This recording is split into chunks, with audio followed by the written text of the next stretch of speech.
ল বাংলা চ্যানেলে সবাইকে স্বাগত। আজকে আমাদের আলোচনা হবে অর্ডার 6 নিয়ে। Order 6 of code of civil procedure. Order 6-এ আমরা মেনলি কয়েকটা রুল নিয়ে আলোচনা করব। এবার অর্ডার 6-এর আমরা রুল 1 2 3 এটাই হচ্ছে আমাদের আলোচনা। অর্ডার 6-এর রুল 1 2 3 আলোচনা হবে। আর অর্ডার 6 রুল 17 সেটা হচ্ছে আমাদের আলোচনার একটা মেন বিষয়। অর্ডার 6-এর সবচেয়ে ইম্পর্টেন্ট রুল কিন্তু অর্ডার 6 রুল 17, ঠিক আছে, যেখানে আমরা একটা প্লিডিংকে অ্যামেন্ড করতে পারি।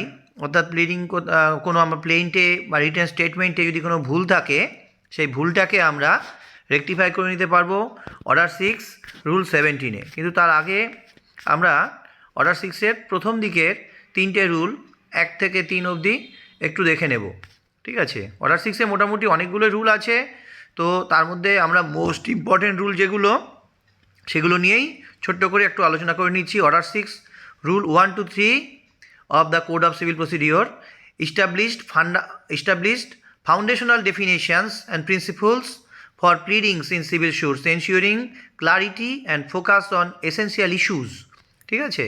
তো অর্ডার 6-এর রুল 1 এটা হচ্ছে definition of pleading. This rule defines pleading narrowly as the plaint filed by the plaintiff or the written statement by the defendant।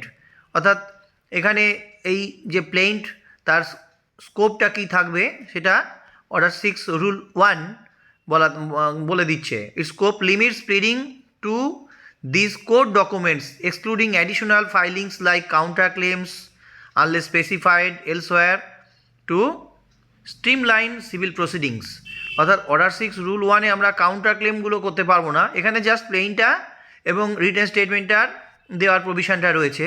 এবার অর্ডার 6 রুল 2 এটা বলছে যে প্লেইন্টের মধ্যে থাকবে শুধু মেটেরিয়াল ফ্যাক্টই শুধুমাত্র অর্ডার 6-এর মধ্যে থাকবে। এখানে ডিফেন্স, এভিডেন্স, লিগাল আর্গুমেন্ট এগুলো অর্ডার 6 রুল 2-র মধ্যে থাকবে না। Pleading must contain concise statements of material facts supporting the claims of defense excluding evidence and legal argument।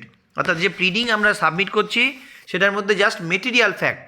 Order 6 rule 2 বলছে যে প্লিডিং যেটা আমরা সাবমিট করছি সেটা শুধুমাত্র মেটেরিয়াল ফ্যাক্টগুলোই দিতে হবে।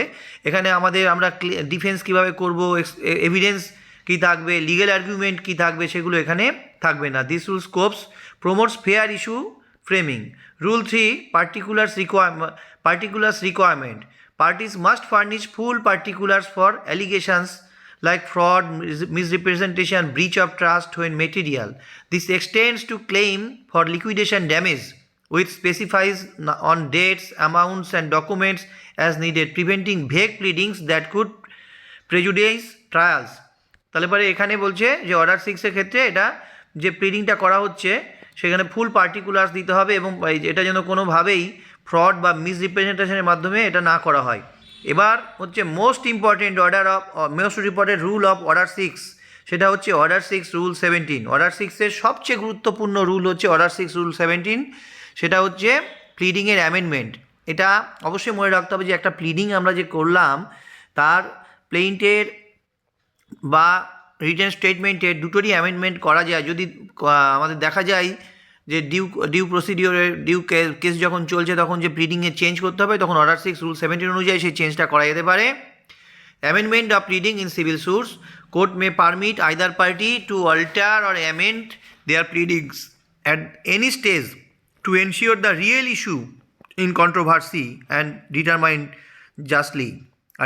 জাস্টলি, ঠিক আছে। তাহলে এখানে হচ্ছে বেসিক্যালি আমরা অর্ডার 6 রুল 17-এর মাধ্যমে প্লিডিংয়ের অ্যামেন্ডমেন্ট অ্যালাউড। এর কী প্রভিশনগুলো কী রয়েছে? The rule empowers the courts to allow amendment on terms of a fair but on 2002 proviso restricts applications after trial commencement unless due diligence।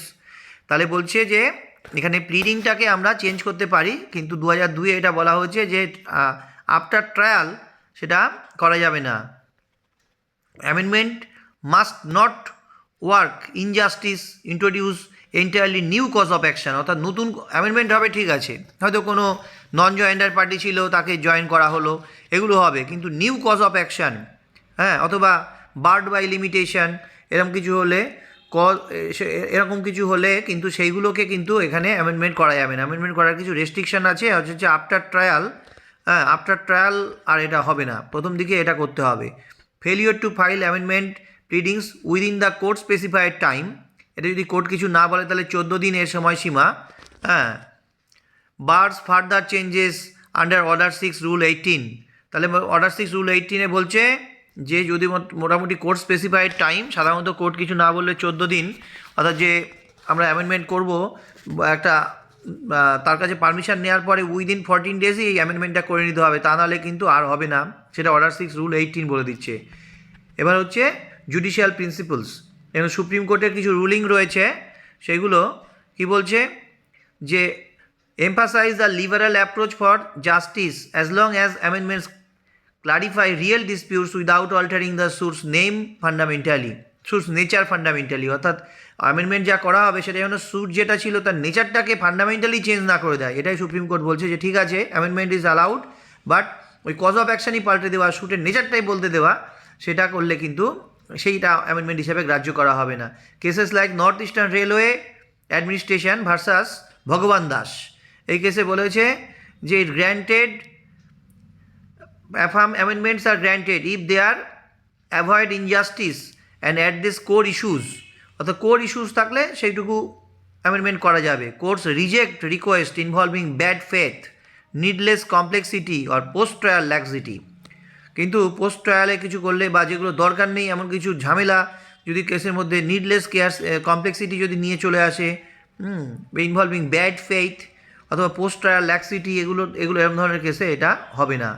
Application প্রসিডিওরটা কী হবে, এটা পার্টিসকে একটা ফাইল করতে হবে যে আমাদের এটা এই অ্যামেন্ডমেন্টটা আমাদের দরকার, তখন যদি কোর্ট বাই গুড ফেথ এটা যদি কোর্ট মনে করে তাহলে পরে কোর্ট সেটাকে অ্যাপ্লাই করলে মানতে পারে। এর পোস্ট অ্যাপ্রুভালে কী হবে, অ্যামেন্ডমেন্ট প্লিডিংস, এই অ্যামেন্ডমেন্টের যে প্লিডিংসের অ্যামেন্ডমেন্ট হয়ে গেল, ইট রিপ্লেসেস দ্য অরিজিনাল, অর্থাৎ অর্ডার 6 রুল 17 অনুযায়ী যখন একটা অ্যামেন্ডমেন্ট অ্যাপ্লিকেশান দেওয়া হলো, এটা যখন কোর্ট অ্যাকসেপ্ট করে নিল তাহলে কিন্তু ইট রিপ্লেসেস দ্য অরিজিনাল, অর্থাৎ প্রথম যে প্লিডিংটা ছিল, প্রথম যে প্লেইন্ট বা রিটেন স্টেটমেন্ট যাই দেওয়া থাক না কেন, আফটার দ্য অ্যাপ্রুভাল, পোস্ট অ্যাপ্রুভালে কিন্তু প্রথমটা রিপ্লেস হয়ে গেল, সুতরাং এখন নতুন যেটা গিয়ে পড়লো সেই অনুযায়ী কিন্তু কেসটা এবারে এগোবে। এই হচ্ছে আমাদের অর্ডার 6 রুল 17 সম্পর্কে আলোচনা আমাদের ল বাংলা চ্যানেলে।